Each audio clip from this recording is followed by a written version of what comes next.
Obviously, for this to have been pulled off, there had to have been multiple people involved. There had to have been people at Turning Point that were complicit in having this happen. I didn't say that they murdered Charlie. You said that people at Turning Point were complicit in his... No, my exact sentence that I said was that there were people at Turning Point who are engaged in a cover-up. No, you didn't. I believe Sorry, that you didn't. thoroughly. Stop. That's it. That's all I have to say. Stop. For months, Candace Owens has been loudly accusing Erika Kirk of running shady moves behind the curtain, hinting that something secret and sneaky was going on. But now, the whole situation just flipped in a way nobody saw coming. Erika Kirk suddenly showed up side by side with Brigitte Macron, and they claim they are holding real receipts that tell a very different story. According to what they are saying, Candace may have been applying pressure behind the scenes instead of simply calling things out in public.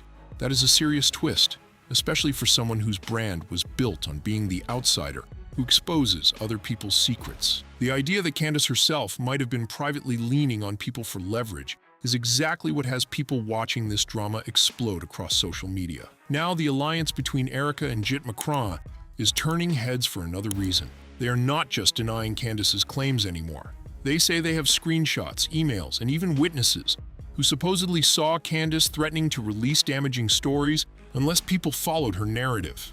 Because of that, a lot of people are starting to ask a wild question. Did Candace just walk straight into the biggest trap of her career? I do not have time to address the noise. My silence does not mean that I am complacent. My silence does not mean that somehow Turning Point USA and all of the handpicked staff that loved my husband and my husband loved them is somehow in on it. The first real sign that Erika had completely reached her limit with Candace was when she suddenly went quiet. No responses, no back and forth, nothing at all. And that silence spoke louder than every interview Erika had done before. In earlier interviews, Erika had openly asked Candace to stop spreading claims about her and dragging her name through the mud on her platform. She tried to explain that criticizing her personally was one thing, but going after everything she cared about, including TPUSA, crossed a line that should not have been touched. Even people who were watching the drama unfold could see she was asking for the attacks to stop. Come after me, call me names, I don't care. Call me what you want, go down that rabbit hole, whatever. But when you go after my family, my Turning Point USA family, my Charlie Kirk Show family, when you go after the people that I love, and you're making hundreds and thousands of dollars every single episode, going after the people that I love. Candace kept going anyway. She continued tossing accusations around, suggesting Erika was tied to Charlie's passing, calling her dishonest, and even labeling her a social climber. The pressure kept building online, and the situation kept getting louder by the day. So Erika's silence was not just random, it looked more like strategy. By stepping back and refusing to react to every online jab, she seemed to be preparing something bigger. Instead of arguing back and forth, Erika appeared to be gathering information, waiting for the moment when she could challenge Candace's credibility in a way that would shake the entire conversation. When Erika spotted the chance to team up with Brigitte Macron, she moved on it fast. She clearly saw the connection, because Candace had put Brigitte through a very similar storm before turning her attention to Erika. A few years back, Candace released an investigative series focused on the Macrons. In that series, she went deep into claims about Brigitte's past, digging through stories about her early life and raising questions that quickly spread across the internet. The videos pulled huge attention, but they also sparked heavy criticism from people who said the claims were reckless and damaging. Now, many observers are noticing something familiar happening again. Candace has been running her new investigative series, Bride of Charlie, and critics say the pattern looks almost identical. Instead of simply debating ideas, they believe the series has turned into a full-blown hunt aimed directly at Erika's reputation. But the most intense part of this situation is not just the accusations themselves. It is the question of where Candace supposedly gets the information she presents in those videos. According to Erika and Brigitte's so-called receipts, the explanation could be explosive. They claim the method behind some of that information comes down to one serious word: blackmail. And before diving deeper into those alleged tactics, there's another important piece to understand first. It is the public image Candace presents to her audience and how that image plays into everything happening right now. Candace has always been very careful about the image she shows to her audience. She presents herself as the fearless truth teller, the person willing to say what others are too scared to say. That outsider energy is a huge part of why her supporters trust her so strongly. On her platforms, Candace often frames herself as someone standing alone against powerful people and secret agendas. She tells her viewers that she is digging for facts that others want buried, and that she is exposing stories that the public deserves to hear. That message has helped her build a loyal audience that believes she is fighting for transparency. But critics say that image might not tell the whole story. According to the claims now being pushed by Erika and Brigitte Macron, there could be a very different side happening behind closed doors. They are suggesting that while Candace talks about truth and accountability in public, there may have been private pressure being placed on people connected to these controversies. And if the receipts they claim to have really exist, the narrative around Candace could start shifting in a very dramatic way. One big reason Candace has managed to keep these tactics going for so long is her extremely loyal fan base. Her supporters often rush to defend her the moment controversy starts, and Candace knows exactly how to speak to that crowd. Critics have pointed out that in many of these situations, Candace ends up presenting herself as the one being targeted. No matter how the conflict begins, the story often shifts until she looks like the person under attack. That pattern has come up again and again in different public disputes. Take the situation with Brigitte Macron. Even though Candace launched strong accusations toward the Macrons first, the narrative quickly flipped. Suddenly, the conversation became about Candace being the one facing danger and pressure. Last year, she even made a shocking claim during the dispute. Candace said she had received intelligence suggesting the Macrons had ordered a plot against her safety. According to her account, a high-ranking employee inside the French government supposedly contacted her unexpectedly and warned that the Macrons had arranged and paid for a plan targeting her personal security. That claim immediately exploded across the internet. Supporters treated it like proof that Candace was exposing something powerful, while critics questioned how the story even made sense in the first place. Candace explained that the warning supposedly came from someone inside the French government. According to her telling, this person reached out privately and claimed there was a plan already arranged and funded to target her. The accusation was massive, and it instantly turned the spotlight onto the Macrons. But many observers noticed something important about how the situation played out. Even though the claim was dramatic, very little public evidence was ever shown to support it. Still, the story spread quickly among Candace's audience, and the conversation shifted away from the original accusations she had made toward Brigitte Macron. Now that Erika and Brigitte Macron are stepping forward together with what they call receipts, critics say the spotlight could swing back again. And this time, the focus is not just on the claims Candace made, but on how she gathered the information she used in the first place. Candace even pulled other governments into the story, mentioning Israel and the United States as part of the situation. To critics, it looked like the plot kept getting bigger and more complicated, almost like adding more layers would make the claims sound more believable. But eventually, the claim about a plot against her safety was widely challenged and dismissed by many observers. People also point to another moment that followed a similar pattern. When the Macrons filed a defamation lawsuit, Candace framed the legal action as an attack on her freedom to speak. Supporters rallied behind her, while critics argued that the lawsuit came after months of intense accusations aimed directly at Brigitte Macron's identity. Candace had repeatedly questioned Brigitte's past and shared claims that critics said were false and harmful, even after Brigitte reportedly presented medical documentation stating she was not born male and had never been male. Candace did not step back from the allegations. The dispute only grew louder as media attention piled on. According to several reports, that long conflict is exactly why Brigitte Macron is now determined to challenge Candace publicly.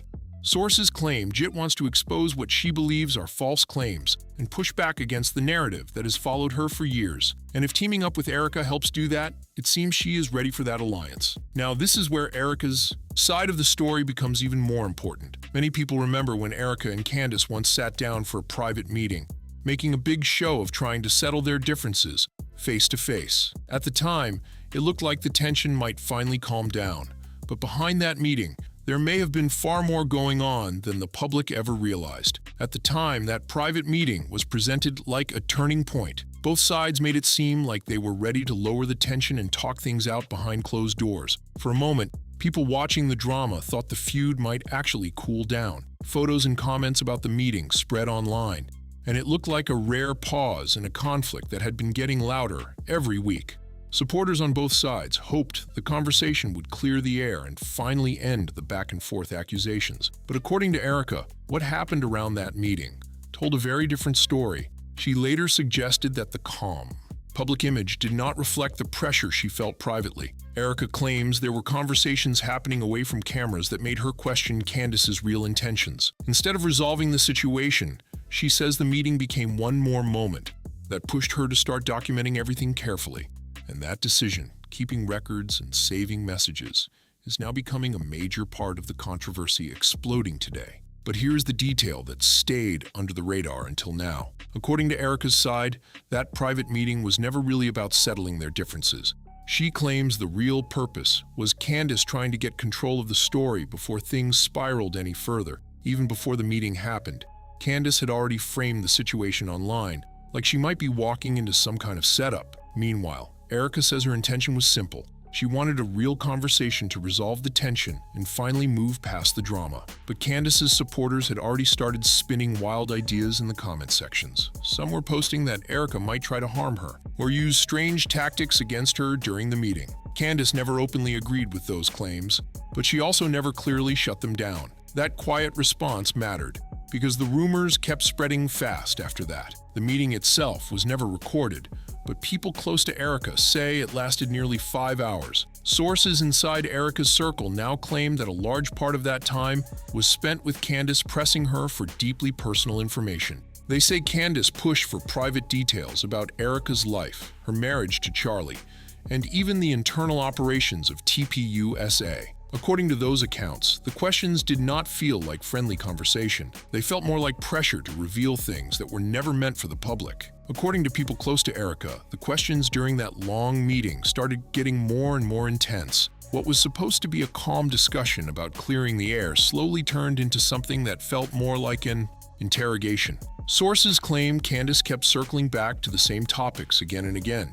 She reportedly pushed for specific details about Erika's relationship with Charlie, asking about private moments and personal conversations that had never been shared publicly. The focus then shifted toward TPUSA, with Candace allegedly trying to get inside information about how things were run behind the scenes.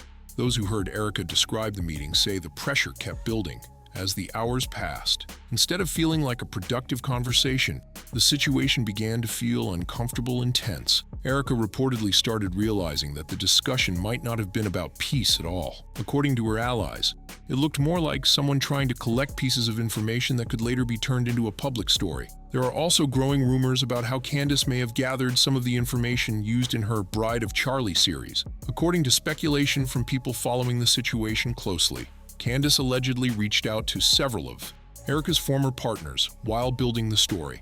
But the claims say those conversations were not exactly friendly. Sources suggest that instead of approaching them in a normal investigative way, Candace allegedly pressured some of these individuals to cooperate. The accusation is that she warned them sensitive details about their own lives could be leaked to the media if they refused to speak with her. If those claims are true, it would explain how certain private records suddenly appeared in her reporting. For example, Candace has referenced documents she says were mysteriously sent straight to her inbox. These reportedly include things like birth certificates, sealed court files, and even information related to family support cases. Those kinds of records are normally considered sensitive, which immediately raised questions from critics about how they were obtained in the first place. The controversy has started affecting Candace's reputation as well. Some commentators say the situation is slowly chipping away at the credibility she spent years trying to build. But what may be even more damaging is that a few people who once helped boost her career now appear to be creating distance. One name that keeps coming up is Jeremy Boring, the co-founder of the Daily Wire. The company gave Candace one of her first major platforms in conservative media. Working there helped her develop her voice as a cultural and political commentator before eventually leaving to build her own brand. But when Boring later spoke about the situation, his tone reportedly sounded far from celebratory about her rise. Instead of praising Candace's rise, Jeremy Boring sounded noticeably frustrated when the topic came up. For someone who helped give her one of the biggest opportunities in her career, His reaction caught a lot of people off guard. Boring reportedly made it clear that he was not happy about the direction things had taken. While he did not go into every detail publicly, his comments suggested there had been serious disagreements behind the scenes. That alone was enough to spark speculation about what really happened during Candace's time connected to the Daily Wire. Observers quickly picked up on the tension. The same platform that once helped introduce Candace to a massive audience was now being mentioned in conversations about distance and disagreement. For critics watching the situation unfold, it looked like a sign that the support system around Candace might not be as solid as it once appeared. And when people who helped build your platform start stepping back, it sends a powerful message. Suddenly, the conversation is no longer just about online drama. It becomes about credibility, alliances, and whether the foundation of that public image is starting to crack. Jeremy Boring did not hide his disappointment when he spoke about Candace. In fact, his words sounded more regretful than anything else. According to him, Candace's biggest priority has always been fame, being the most recognized persons in whatever room she walks into. He explained it bluntly, saying, "Fame is the driving fundamental priority in her life. Once you see it, you can't unsee it." That statement alone sent shockwaves through people who followed Candace's rise. Coming from someone who once helped elevate her platform, it carried serious weight. Boring went even further with his criticism. He claimed that accuracy was not always the main concern. In his view, what mattered most was whether a piece of information could be shaped to fit a narrative. According to him, Candace sees herself as someone speaking for the public, and that belief drives how she presents stories to her audience. For Boring, the breaking point came during a particularly heated controversy. He pointed to the moment Candace helped amplify reports accusing a rabbi of a very serious historical allegation. That incident, he said, convinced him the situation had crossed a line. At that point, he believed Candace would continue pushing forward, no matter the criticism. And that perspective helps explain why Erika and Brigitte Macron appear so determined right now. They believe the pattern will not stop on its own. As long as the videos keep bringing attention, clicks, and impressions, they think the accusations will continue. That is why their latest move is being described as their biggest reveal yet. One final set of claims meant to show just how much controversy Candace's career has created. Just when people thought the situation had already reached its peak, Erika and Brigitte Macron reportedly revealed one more piece of the puzzle. And according to those following the story closely, this final move was meant to show the full scale of the controversy surrounding Candace. Sources claim they began presenting what they described as additional receipts. These allegedly include more messages, timelines, and statements from individuals who say they were contacted during Candace's investigations. The goal, according to their supporters, was to demonstrate a pattern in how certain stories were built and promoted online. The claims immediately sparked another wave of debate. Supporters of Candace argue that accusations like these are part of an effort to discredit her voice and silence her commentary. Meanwhile, critics say the new information raises serious questions about how some of these high-profile stories were developed. Either way, the situation has clearly turned into something much bigger than a simple online dispute. What started as a back and forth between a few public figures has now grown into a battle over credibility, influence, and the power of narratives in the digital spotlight. The final twist in this whole situation comes down to one alleged recording that could change everything. According to claims now circulating, the audio supposedly shows Candace actively asking for damaging material connected to TPUSA. Think back to that clip of Erika Kirk on the phone with TPUSA staff just days after Charlie's passing. That recording spread fast online and was used to paint Erika as someone chasing money connected to Charlie's work. The clip made it look like she was taking advantage of the situation.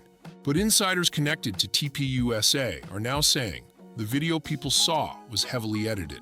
They claim Candace trimmed the recording in a way that removed key context, leaving viewers with a completely different impression of what was actually being discussed. According to those insiders, there is also another recording floating around, one where Candace is allegedly speaking directly with the employee who provided that audio.